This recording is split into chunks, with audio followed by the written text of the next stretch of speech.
የምንኖረው የሰዎች ትስስርን ግንኙነትን በሚያጠናክር ዓለም ነው። ጓደኞች፣ ቤተሰብ፣ ተከታዮች በቋሚነት ኮሚኒኬት የምናደርጋቸው ሰዎች። ነገር ግን በዚህ ሁሉ ሰዎች መሀል ብቻ የመሆንን ኃይል እንረሳዋለን።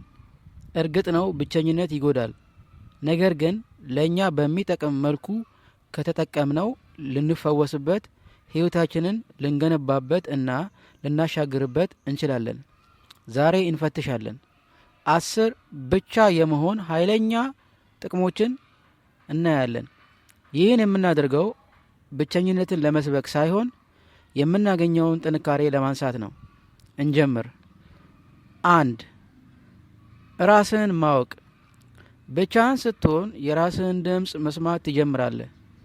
የራስህ የሚያስደስትህን ነገር፣ ህመምህን፣ እውነታህን ትፈትሻለህ፣ ታውቀዋለህ። ዓለም አንተ እንድትሆን የምትፈልገውን መሆን ታቆምና አንተ ራስህን መሆን ትጀምራለህ። ብቸኝነት ባዶነት አይደለም። አትሳሳት፣ በብዙ መልስ የተሞላ ነው። 2 የአእምሮ ጥራት።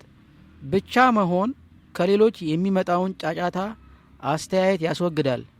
በዚያ ጸጥታ ውስጥ አእምሮ ጥርት ይላል። ከዛ ዓላማን ታያለህ፣ ስህተትህን ትረዳለህ እና ያለህን እምቅ አቅም ትኩረት ትረዳለህ። በሀሳብ ብዛት ከመጨናነቅ ታቆማለህ። ሁኔታዎችን መረዳት ትጀምራለህ። 3 የስሜት ነጻነት። ብቸኝነት የሚያስተምርህ ነገር ቢኖር በስሜት ራስህ ላይ እንድትተማመን ያደርግሃል። ይህ ማለት ምንም የሰዎች ማረጋገጫ ወይም ትኩረት አትፈልግም። ስሜትህ እንዲስተካከል የውስጥ ሰላም ማግኘት ትጀምራለህ። ያ ደግሞ ትክክለኛ የራስ መተማመን የሚጀምርበት ነው። 4 ፈጠራ። በታሪክ የምናውቃቸው ትልልቅ ባለ አእምሮ እንደነ ቤቶቨን፣ ተስላ አስደናቂ ግኝቶችን ያገኙት ብቻቸውን ነው።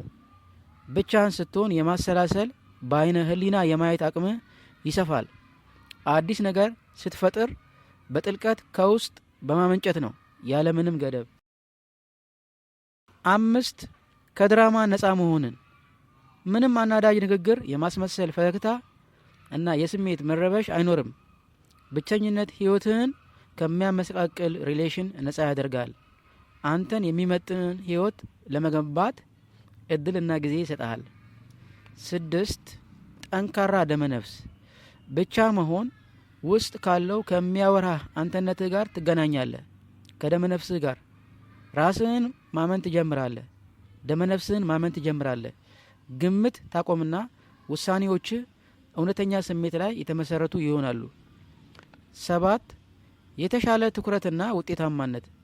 የሚረብሽህ ነገር፣ ትኩረትህን የሚበታትን ነገር አይኖርም። አላስፈላጊ ንግግር አይኖርም። ብቻህን ስትሆን ከዚህ በፊት ያልነበረህን ትኩረት ታገኛለህ። ምንም ይሁን ምን፣ የአካል ብቃት ይሁን፣ ቢዝነስ ይሁን ወይም ራስህን ለማሻሻል በፍጥነት ትጓዛለህ። እንደዚሁም በጥንካሬና በእርግጠኝነት።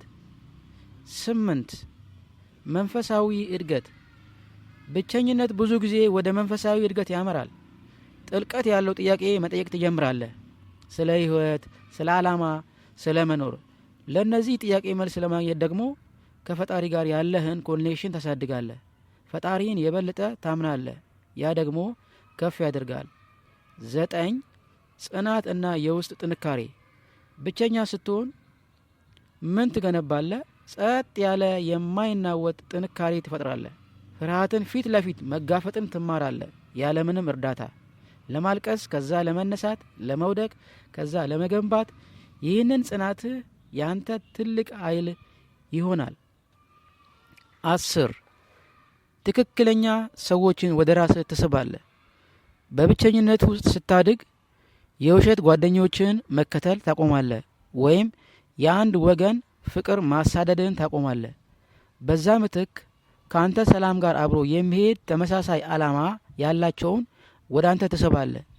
መጀመሪያ ከራስህ ጋር ከተገናኘ ትክክለኛው ግንኙነት ይመጣል። ብቸኝነት ጊዜህን ፖዘቲቭሊ ተጠቀምበት። አሁን ብቸኛ ከሆንክ ይህን እወቅ፣ የተሰበርክ አይደለህም። እንደገና መልሰ ራስህን ለመገንባት እድል የምታገኝበት ነው። ይህ የታሪክ መጨረሻ አይደለም። ይህን የብቸኝነት ጊዜ ለማደግ ተጠቀምበት፣ ለመፈወስ፣ ለመሻሻል። ይህ መልእክት ከጠቀማችሁ ላይክ፣ ሼር እና ሰብስክራይብ አድርጉ። እናም አስታውሱ፣ ብቸኝነት ድክመት አይደለም፣ ወደ እድገት የሚወስድ መንገድ እንጂ